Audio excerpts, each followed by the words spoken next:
வணக்கம் நண்பா. இது உங்கள் ரெஸ்லிங் ஃபேமிலி 2.0. இன்னைக்கு வீடியோல பார்க்க போறது எத பத்தி அப்டின்னா, உங்களோட ட்ரைபல் சீஃபான ரோமன் ரெயின்ஸ பத்தி தான் பார்க்க போறோம். ஏன்னா ரோமன் ரெயின்ஸ் வந்து இப்ப ஹீலா இருக்காரா? ஃபேஸா இருக்காரா? அது இல்லாம ரோமன் ரெயின்ஸ் வந்து டைட்டிலுக்கான மேட்ச வேற கேட்டிருக்காராம். இது இல்லாம ரோமன் ரெயின்ஸோட நெக்ஸ்ட் பிளான் என்ன? ரோமன் ரெயின்ஸ் வந்து இப்ப ஒரு பார்ட் டைம் ரெஸ்லர் ஆயிட்டாரா? அப்படிங்கிற மாரி இப்ப ஃபேன்ஸ் மத்தியில ஒரு மிகப்பெரிய ஒரு கேள்விக்குறிலாம் போயிட்டு இருக்கு. ஏன்னா ரோமன் ரெயின்ஸ பத்தி பல்வேறு கருத்துக்கள், பல்வேறு விதமான ஒரு மிகப்பெரிய ஒரு எதிர்பார்ப்பு வந்து ரோமன் ரெயின்ஸ் மேலே இருந்திருக்கு. அதை நம்ம ஃபஸ்ட்டு ஒவ்வொன்றா ஸ்டெப் பை ஸ்டெப்பாக பார்க்கலாம். இப்போ ஃபஸ்ட்டு வந்து நம்முடைய கோடி ரோட்ஸை பற்றி பார்க்கலாம். அதாவது இன்றைக்கி ஸ்மாக் டவுன் ஸ்டார்ட் ஆகிடுச்சு. யார் ஸ்டார்ட் பண்ணா அப்படின்னா நம்முடைய கோடி தான். கோடி ஸ்டார்ட் பண்ணி பேசியிருக்கப்போ, அதாவது நான் வந்து சம்மர் ஸ்லாமில் வந்து என்னோடய சாம்பியனை வந்து நான் ரீடைன் பண்ணி எடுத்துட்டேன், அதாவது என்னோட நெக்ஸ்ட் பிளான் என்ன அப்படிங்கிறத பேசியிருக்கப்போ நம்முடைய சோலோ வராரு. சோலோ வந்து நீ வந்து அதாவது என்னை தோக்கடிச்சிட்ட, அதாவது ரோமன் ரெயின்ஸோட உதவியால் மட்டும்தான் நான் வந்து தோற்று போனேன், எனக்கான ரீமேட்ச் வேணும் கோடி அப்படிங்கிற மாதிரி சொல்ல, இல்லை உனக்கு வந்து நான் வந்து ரீமேட்ச்லாம் தரவே மாட்டேன் அப்படின்னு நம்முடைய கோடி சொல்லிட்டாரு. அதாவது நீ தானே சொன்ன, அதாவது பிளட் அண்ட் ரூல்ஸ் மேட்ச் நீ தானே வச்ச, அதாவது டைட்டில் மேட்ச் வேணும் அப்படிங்கிற மாதிரி நீ தானே கேட்ட, எல்லாத்துக்குமே நான் வந்து உனக்கு அக்செப்ட் பண்ணேன், ஆனாலும் நீ வந்து அந்த மேட்ச்சில் தோத்துட்டா, இனிமேல் உனக்கு வந்து நான் ரீமேட்ச் தரமாட்டேன் அப்படின்னு மாதிரி நம்மளுடைய கோடி சொல்லிட்டாரு. கோடி சொல்கிறப்ப உடனே அட்டாக் பண்ணுறதுக்காக நம்ம கோடி வர்ற, அதாவது சோலோ வர்றப்ப நம்மளுடைய ஹெல்ப் பண்ணுற விதமாக நம்முடைய கெவின் ஓவன்ஸ் வந்து நம்முடைய கோடியை வந்து சேவ் பண்ணார். சேவ் பண்ணி அதுக்கப்புறம் அந்த காமெடி பீஸ்லாம் போயிட்டாங்க.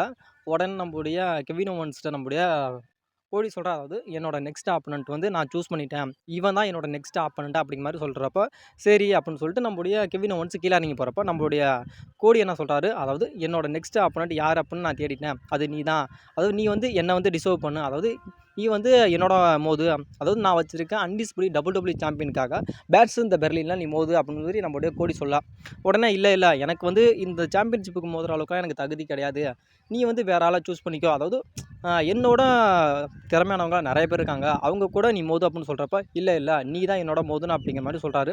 இதை வந்து நான் கன்ஃபார்ம் பண்ணுறேன், அதாவது நான் வந்து நிக்கா டீல்ஸை பேசுகிறேன் அப்படிங்கிற மாதிரி நம்மளுடைய கோடி சொல்ல, அதே மாதிரி நம்மளுடைய நிக்கா டீல்ஸை வந்து நம்மளுடைய கோடி பேசுகிறாரு. அதாவது பேஸ் இந்த பெர்லினில் ஏன் கூட மோத போகிறது யாருன்னு கேட்டால் கெவின் ஓவன்ஸ் தான், இதை நீ அஃபீஷியல் பண்ணு அப்படிங்கிற மாதிரி நம்மளுடைய கோடி சொல்ல, உடனே சரி இதை பற்றி நானும் உங்கள்கிட்ட பேசலான்னு இருந்தேன், ஏன்னா ரோமன் ரெயின்ஸ் வந்து என்கிட்ட சொன்னான், இதை நோட் பண்ணிக்கோங்க, அதாவது ரோமன் ரெயின்ஸ் வந்து என்கிட்ட சொன்னான், அதாவது நான் வந்து சாம்பியன்ஷிப்புக்காக மோத போகிறேன், எனக்கு ஒரு ஆப்பர்ச்சுனிட்டி வேணும் அப்படிங்கிற மாதிரி இப்போ தான் ரோமன் ரெயின்ஸ் வந்து என்கிட்ட சொன்னான் அப்படிங்கிற மாதிரி நம்மளுடைய நிக்கா டீல்ஸ் சொன்னார். அதை கேட்டுட்டு தான் நம்மளுடைய கெவின் ஓவன்ஸ் வந்து காண்டாயிட்டார். ஏன்னா அவனுக்கு மட்டும் எதுக்கு சாம்பியனுக்கு ஆப்பர்ச்சுனிட்டி தரீங்க, அவன் தானே 4 வருஷமாக சாம்பியனாக இருந்தான், ஏன் எங்கெல்லாம் பார்த்தாலும் சாம்பியனுக்குலாம் மோத மாட்டோமா, எங்களுக்குலாம் ஒருத்தர் இல்லையா, ஏன் அதுக்கான ஆப்பர்ச்சுனிட்டி, அதாவது சாம்பியன்ஷிப்புக்கான ஆப்பர்ச்சுனிட்டி வந்து நீங்கள் ரோமன் ரெயின்ஸ்க்கு தான் தரணுமா, ஏன் எங்களுக்குலாம் தரமாட்டியா அப்படின்னு கேட்குறப்ப, சரி நான் வந்து ரோமன் ரெயின்ஸ்க்கு சாம்பியன்ஷிப்புக்கான ஆப்பர்ச்சுனிட்டி தரல, நான் வந்து ஒருத்தர் நான் சூஸ் பண்ணி வச்சுருக்கேன், அவருக்கே நான் தரேன் அப்படிங்கிற மாதிரி சொல்ல, அந்த பர்சன் யாருன்னு கேட்டால் அது நீ தான் கெவின், நீயே வந்து பேஸ் இந்த பெர்லினில் நீ கோடி ரோட்ஸ் கூட மோது அப்படிங்கிற மாதிரி நம்மளுடைய நிக்கா டீல்ஸ் சொல்லிட்டாரு. இதில் வந்து என்ன ஒரு நோட் பண்ண வேண்டிய விஷயம் அப்படின்னா, அதாவது ரோமன் ரெயின்ஸ் வந்து டைட்டிலுக்கான மேட்சை நம்மளுடைய நிக்கா டீல்ஸ்ட்டை கேட்டிருக்காரு. இதுதான், அதாவது எப்படியா இருந்தாலும் நம்மளுடைய ரோமன் ரெயின்ஸ் வந்து டைட்டிலுக்கு ரோமன் ரெயின்ஸ் மோத போகிறாரு. ஏன்னா ரோமன் ரெயின்ஸோட ஒரு கண்ணு வந்து அந்த டைட்டில் மேலே இருக்குது, அதாவது கோடி வச்சுருக்க அன்டிஸ்பியூட்டட் சாம்பியன் மேலே நம்மளுடைய ரோமன் ரெயின்ஸுக்கு ஒரு கண்ணு இருக்குது, அது இல்லாமல் இன்னொரு கண்ணு நம்ம பிளட் லைன் மேலே இருக்குது. அப்படின்னா ரோமன் ரெயின்ஸ் சாம்பியன்ஷிப்புக்கு மோதுறதுக்கு வாய்ப்புகள் இருக்குது. அதாவது ஃபஸ்ட்டு ஒரு டவுட்டு கிளியர் ஆயிடுச்சு, ரோமன் ரெயின்ஸ் சாம்பியனுக்கு மோதுவார் அப்படின்னு. அடுத்ததான் இன்றைக்கி நடந்த ஸ்மாக் டவுனில் நம்முடைய ரோமன் ரெயின்ஸ் வந்து நம்முடைய சோலோவும் சரி, பிளட் லைன் 2.0 எல்லாத்தையும் சரி அடித்து ஓட விட்டார். அது அடுத்த பிரச்சனை. அதாவது இப்போ வந்து ரோமன் ரெயின்ஸ் வந்து ஒரு ஃபுல் டைம் ரெஸ்லரா இல்லை பார்ட் டைம் ரெஸ்லரா அப்படின்ட்டு ஒரு மிகப்பெரிய ஒரு கேள்விக்குறி ஃபேன்ஸ் மத்தியில் இருந்திருக்கு. அதாவது ரோமன் ரெயின்ஸ் வந்து இப்போ ஃபேஸ் டர்ன் கேரக்டர் தானே பண்ணுறாரு, அப்போ ரோமன் ரெயின்ஸ் வந்து முழுக்க ஒரு பேபி ஃபேஸ் ரெஸ்லராக இருக்கார், அது இல்லாமல் அவர் ஒரு பார்ட் டைம் ரெஸ்லராக ஆகிட்டாரா இல்லை ஃபுல் டைம் ரெஸ்லராக ஆகிட்டாரா அப்படின்னு ஒரு மிகப்பெரிய ஒரு கேள்விக்குறி ஃபேன்ஸ் மேலே இருந்திருக்கு. அதாவது ரோமன் ரெயின்ஸ் வந்து முழுக்க அந்த பார்ட் டைம் ரெஸ்லர் கான்ட்ராக்டில் தான் இருக்கார், ரோமன் ரெயின்ஸ் வந்து ஃபுல் டைம் ரெஸ்லர்லாம் கிடையாது. அதாவது நம்முடைய ரோமன் ரெயின்ஸ் வந்து அந்த ரெசல்மனியா 40 அவரோட சாம்பியனை லாஸ் பண்ணிவிட்டு ஒரு 3 மாதமும் அந்த பிரேக்கில் இருந்தாதில்ல, அந்த ஒரு நாட்களை வந்து கனெக்ட் பண்ணுறதுக்காக தான் இப்போது ரோமன் ரெயின்ஸ் வந்து ஸ்மாக் டவுனுக்கு வந்து வீக்லி வரப்போகிறாரு. அதாவது இன்றைக்கி நடந்த ஸ்மாக் டவுனுக்கு வந்தார், அது இல்லாமல் நெக்ஸ்ட் வீக் நடக்க போகிற ஃப்ரைடே நைட் ஸ்மாக் டவுனுக்கு வரப்போகிறாரு. அதனால எல்லாரும் நினச்சிக்கிட்டாங்க. அதாவது ரோமன் ரெயின்ஸ் வந்து ஒரு ஃபுல் டைம் ரெஸ்லரா மாறிட்டாரா அப்படின்னு நினைத்தாங்க. அப்படிலாம் கிடையாது. ரோமன் ரெயின்ஸ் வந்து முழுக்க முழுக்க ஒரு பார்ட் டைம் ரெஸ்லர் தான். அதுக்கப்புறம் சர்வை சீரிஸுக்கு அப்புறம் நம்முடைய ரோமன் ரெயின்ஸ் வந்து எப்பொழுதும் போல ஒரு ஃப்ரீ ஏஜென்ட் மாரி ஆயிருவாரு. அதாவது எப்பொழுதும் வர மாரி முன்னாடி வந்தார்ல, ஹீலா இருக்கப்ப எப்படி வந்தாரோ, அது மாரி நம்முடைய ரோமன் ரெயின்ஸ் வருவாரு. இப்ப ரோமன் ரெயின்ஸ் வந்து இப்ப ஃபேஸ் ஆயிட்டார்ல. இப்ப வந்து ரோமன் ரெயின்ஸ் வந்து இன்னைக்கு நடந்த ஸ்மாக் டவுனுக்கு எந்த விதத்திலுமே சரி, ரோமன் ரெயின்ஸ் வந்து அந்த ஒரு ஃபேஸ் அண்ட் கேரக்டர் பண்ற மாரியே தெரியல. முழுக்க முழுக்க வந்து ஒரு ஹீலா தான் இருந்தாரு. அதாவது எல்லாத்தையுமே ரொம்பவும் நம்முடைய ரோமன் ரெயின்ஸ் வந்து டாமினன்ட்டா பண்ணாரு. அதாவது சோலோவா இருக்கட்டும், டாமாடாங்காவா இருக்கட்டும், டாமாலாங்காவா இருக்கட்டும், எல்லாத்தையும் நம்முடைய ரோமன் ரெயின்ஸ் வந்து அடிச்சு ஓட வராரு.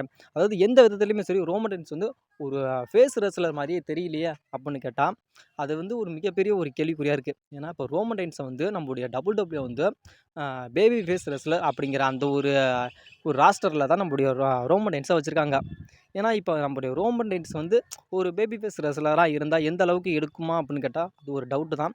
ஏன்னா, நம்முடைய WWE நெனச்சாங்க அப்படின்னா எப்படி வேணுமாலும் மாத்தலாம். ஏன்னா, நம்முடைய ரோமன் ரெயின்ஸ வந்து இப்போ ஃபேஸ் மாரியே காட்டிக்கிட்டு, டக்குன்னு கூட நம்முடைய ரோமன் ரெயின்ஸ வந்து ஒரு ஆன்டி ஹீரோ மாரி காட்டலாம். இல்ல ஒரு வில்லத்தனமா கூட மாத்தலாம். ஏன்னா, இப்போ நம்முடைய ஃபேஷன் கேரக்டர் பண்றார்ல ரோமன் ரெயின்ஸ், டக்குன்னு ஃபேன்ஸ் மத்தியில அதிகமா எடுக்கல, இது வந்து ஒர்த் ஆகல அப்படின்னா, நம்முடைய WWE வந்து டக்குன்னு நம்முடைய ரோமன் ரெயின்ஸ வந்து ஹீல் தானா மாத்தலாம்.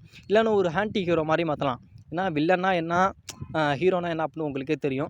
இது இல்லாம ஒரு ஆன்டி ஹீரோ எப்படி அப்படின்னா, 2ம் கலந்து பண்ற மாரி கூட நம்முடைய WWE காட்டலாம். ஏன்னா, WWE நெனச்சா ரோமன் ரெயின்ஸ எப்படி வேணுமானாலும் வச்சு யூஸ் பண்ணிக்கலாம். ரெயின்ஸுக்கும், சோலோவுக்கும் அதாவது நெக்ஸ்ட் பேப்பர் பேஷ் இன் த பெர்லின்ல மேட்ச் எது இருக்குமா அப்படின்னு கேட்டா, அது ஒரு நடக்கிறதுக்கு அப்படிங்கிறது 80% வாய்ப்புகள் இருக்கு. ஏன்னா, இப்போ வந்து நம்முடைய உலோக இருக்குல்ல, அது வந்து நம்மளுடைய சோலோ கிட்ட இருக்கு. ரோமன் ரெயின்ஸ் கிட்ட அது இல்ல. அதாவது அத வச்சு தான் அதாவது ரோமன் ரெயின்ஸ் முழுக்க முழுக்க இப்போ வந்ததுக்கு எதுக்கு காரணம் அப்படின்னா, அதாவது அந்த ட்ரைபல் சீஃப் அப்படிங்கிற ஒரு பதவிக்காகவும், ஒரிஜினல் ட்ரைபல் சீஃப் நான் தான்டா அப்படிங்கிற மாரி அந்த ஒரு ஸ்டிப்புலேஷனுக்கு அந்த ஒரு ஒரு அதிகாரத்த பிடிக்கணும் அப்படிங்கிறதுக்காக தான் நம்முடைய ரோமன் ரெயின்ஸ் வந்திருக்காரு.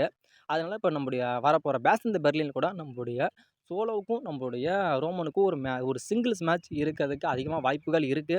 அது நடக்கலாம். மேபி நடக்காம கூட போலாம். ஏன்னா, இப்போ ரோமன் ரெயின்ஸுக்கும் சோலோவுக்கும் இப்போ ஒரு மேட்ச்சு நடத்தணும் அப்படிங்கிற மாரி எந்த ஒரு ஐடியாலயும் WWE கிடையாது. அதனால இந்த மேட்ச் வந்து பேஷ் இன் த பெர்லின்ல என்ன பொறுத்தவரைக்கும் நடக்காதுன்னு தான் என்ன தோணுது. ஆனா, டக்குன்னு நம்முடைய WWE என்ன பண்றாங்கன்னு தெரியல.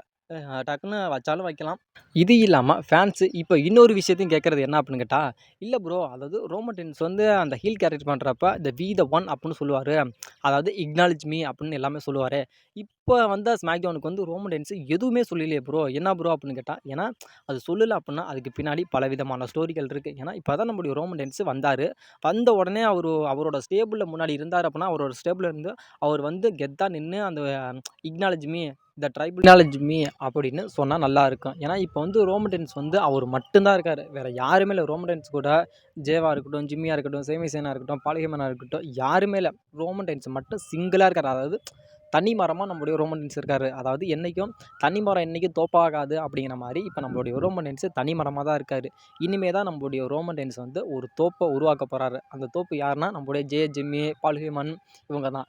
இதுக்கப்புறம் அவங்கள ரீயூனியன் பண்ணதுக்கப்புறம் நம்மளுடைய ரோமன் ரெயின்ஸ் அந்த ரிங்குக்குள்ள நின்னு கெத்தா வி த ஒன், நான் தான் உண்மையான ட்ரைபல் சீஃப், நான் தான் உண்மையான அரசன், நான் தான் உண்மையான பழங்குடி தலைவன் அப்படின்னு சொன்னா அது ஒரு கெத்தா இருக்கும். அது வந்து ஃபேன்ஸ் மத்தியில அதிகமா இருக்கும். ஏன்னா ஃபேன்ஸே இக்னாலஜ் மீ பண்ணுவாங்க. ஏன்னா இப்போ ரோமன் ரெயின்ஸ் வர்றப்பயே நம்மளுடைய ஃபேன்ஸ் எல்லாருமே இக்னாலஜ் மீ பண்ணாங்க.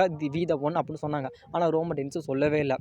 ஏன்னா ரோமன் ரெயின்ஸ் வந்து அதாவது நெக்ஸ்ட் என்ன அப்படின்னா நம்மளுடைய பழைய அந்த ஓஜி பிளட் லைன ரோமன் ரெயின்ஸ் ரீயூனியன் பண்றதுக்கு தான் பார்ப்பாரு.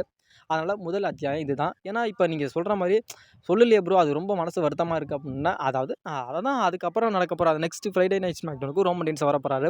அப்ப இது கூட நம்முடைய ரோமன் ரெயின்ஸ் சொல்லலாம். இந்த வி த ஒன் அப்படின்னு சொல்லலாம். இல்லாட்டா த ட்ரைபல் சீஃப் அப்படின்னு சொல்லலாம். ஏன்னா அவர் அதிகம் யூஸ் பண்ண மாட்டார் அப்படின்னு ஒரு விஷயம் போயிட்டு இருக்கேன்னா, அவர் தான் ஹீல் கேரக்டர்லேருந்து ஃபேஸ் டர்ன் கேரக்டர் மாறிட்டார்ல. அதனால அவரோட ஆட்டிட்யூட் எல்லாமே ஒட்டு மொத்தமா மாறிருச்சு. அதனால கூட இக்னாலஜ் மீ இது இல்லாம இந்த ட்ரைபல் சீஃப் அப்படிங்கிற மாரி எதுவும் அவர் சொல்ல மாட்டாரு அப்படிங்கிற மாரி இன்னொரு அப்டேட் போயிட்டு இருக்கு. ஏன்னா நெக்ஸ்ட் வீக் நடக்க போற ஃப்ரைடே நைட் ஸ்மாக்டவுனுக்கு ரோமன் ரெயின்ஸ் வராரு தான். ஏன்னா வெயிட் பண்ணி பார்க்கலாம் ரோமன் ரெயின்ஸ் எப்படி மாரி அந்த பழைய கேரக்டர்ல இருந்தது எல்லாத்தையுமே ரோமன் ரெயின்ஸ் பண்றாரா? இல்ல ஃபேஸ் டர்ன் கேரக்டர் பண்றதுனால ஒட்டுமொத்தமா எல்லாமே மாறிட்டாரா? இல்ல மாத்திட்டாரா? அப்படின்னு தெரியல. நம்ம வெயிட் பண்ணி பார்க்கலாம். ஏன்னா அடுத்த வாரம் நடக்க போற ஃப்ரைடே நைட் ஸ்மாக்டவுனுக்கு ரோமன் ரெயின்ஸ் வராருல்ல. அதையும் நம்ம வெயிட் பண்ணி பார்க்கலாம். ஏன்னா ஃபேன்ஸோட ஒரு மிகப்பெரிய ஒரு விஷயம் என்னன்னா, ப்ரோ அவர் வந்தாரு, இக்னாலஜ் மீ சொல்லுவாரு. இந்த வி த ஒன் அப்படிங்கிற மாரி சிம்பிள் காட்டுவாரு ப்ரோ. அதான் ப்ரோ அல்டிமேட்டு. அதையே காட்டல ப்ரோ. அதுதான் கொஞ்சம் கஷ்டமா இருக்குன்றாங்க. ஏன்னா பார்க்கலாம், நெக்ஸ்ட் வீக் பார்க்கலாம். ரோமன் ரெயின்ஸ் என்ன பண்ணுறா அப்படிங்கிறத நம்ம வெயிட் பண்ணி வேணா பார்க்கலாம். இது இல்லாமல் இன்னைக்கு நடந்த ஃப்ரைடே நைட் ஸ்மாக்டவுனில் நம்மளுடைய சோலோவை அட்டாக் பண்ணி அடித்து ஓட விட்டுருப்பார்ல, அதுக்கு அப்புறம் ஆஃபரில் வந்து நம்மளுடைய ரோமன் ரெயின்ஸ் வந்து வி த ஒன் அப்படிங்கிற மாதிரி அந்த சிம்பிளை காட்டியிருக்காரு. அது வந்து ஃபேன்ஸ் அங்கே இருந்த ஃபேன்ஸ் வந்து அதாவது வீடியோ எடுத்திருக்காங்க. அது வந்து இப்போ சோசியல் மீடியாவில் ரொம்ப ட்ரெண்டிங்காக போயிட்டுருக்கு. ஏன்னா ஃபேன்ஸ் எல்லாம் இப்போ என்ன சொன்னாங்க அப்படின்னா, அது என்ன ப்ரோ வி த ஒன் சொல்லவே இல்லை ப்ரோ அப்படின்னு சொன்னாங்களா, அதுக்கான ஒரு மிகப்பெரிய ஒரு இதுதான். அதாவது ரோமன் ரெயின்ஸ் வந்து வி த ஒன் சொல்லியிருக்காரு.